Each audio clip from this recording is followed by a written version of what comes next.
मैं जो चीज़ें बता रहा हूँ वो राउटिंग का बेसिक है, उसमें ज़्यादा राउटिंग में कंफ्यूज ना होना आप। राउटिंग देखो ठीक। तीन तरह से होती है, अगर डिफ़ॉल्ट हम जाएं तो एक डिफ़ॉल्ट राउटिंग होती है, स्टैटिक राउटिंग होती है, डायनेमिक राउटिंग होती है। अब जहाँ पे भी इस डिफ़ॉल्ट राउटिंग आती है, वहाँ पे वो पूरे सब नेटवर्क यहाँ पे दिख रहा है, default local route to the subnetwork, to the subnetwork. क्यों? क्योंकि ये सब नेटवर्क यहाँ पे है, देखो 10.0.0.0.26, मतलब ये राउट पूरे पूरे सबनेट के लिए अप्लाई हुआ है। यहाँ ओके। देखो 0.0.0.26, 0.0.192, 64 और 124 और 28, यही आ रहा 128, मतलब ये यस। पूरे पूरे सबनेट पे अप्लाई हुआ है।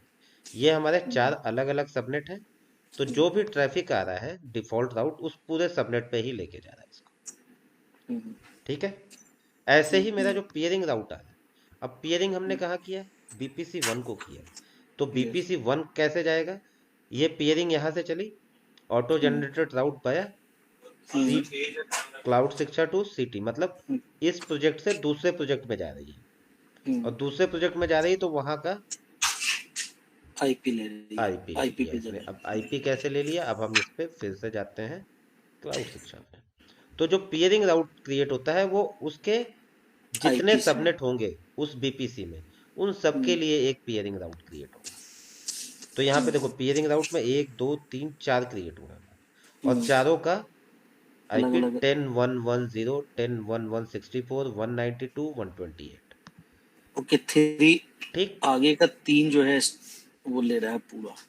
नहीं, ये पूरा पूरा सबनेट ले रहा है ये, देखो 1, 192, 64, 128, तो चार चार सबनेट है, इन्हीं चारों सबनेट के लिए इसने पियरिंग राउट यहाँ क्रिएट कर दिया है।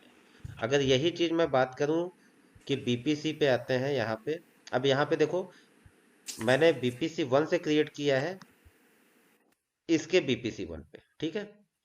तो यहाँ पे जो चार राउट बनेंगे मेरे, वो राउट कैसे बनेंगे, इन चारों आईपी, मतलब 10.00 सीरीज की आईपी रेंज आएगी। ये हम यहाँ गए पेयरिंग राउट, ठीक, ये राउट्स आ गया। अब यहाँ पे मेरे पेयरिंग राउट्स बने हुए हैं, देखो 1 2 3 4, ये किस पे जा रहा है, ये देखो 10.00 24, ठीक है। मतलब जो राउट क्रिएट हो रहा है वो कैसे क्रिएट हो रहा है, अगर इसके इसके बीच में जा रहा है तो राउट क्रिएट हो रहा है दोनों सबनेट के, मतलब अगर दोनों। मैंने यहाँ पे कॉन्फ़िगर किया प्रोजेक्ट वन में, तो दो राउट क्रिएट होंगे, वो कहाँ से, यहाँ से इस दोनों सबनेट के लिए क्रिएट होंगे, और यहाँ पे अगर हम प्रोजेक्ट टू में बना रहे हैं तो इन दोनों सबनेट के राउट यहाँ पे क्रिएट होंगे। इसी को कहते हैं एक्सचेंज, जो इंपोर्ट एक्सपोर्ट हम करते हैं। इंपोर्ट एक्सपोर्ट है, राइट। ठीक है।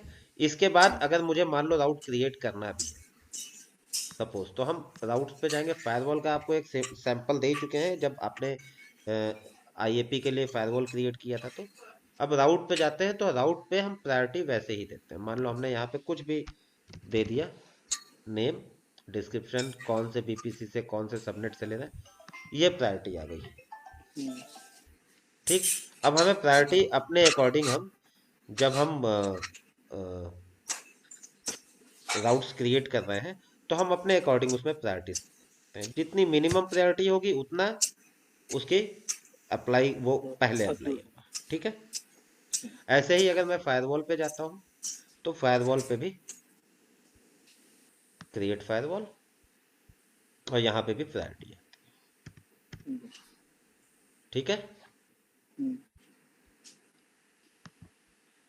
मतलब इसमें जैसे मैं बीपीसी पेयरिंग पे आके मैंने बीपीसी पेयरिंग ओपन की, ये, तो यहाँ पे मुझे ये दिखा देगा कौन से राउट मेरे एक्सपोर्ट हुए हैं और कौन से इंपोर्ट हुए हैं।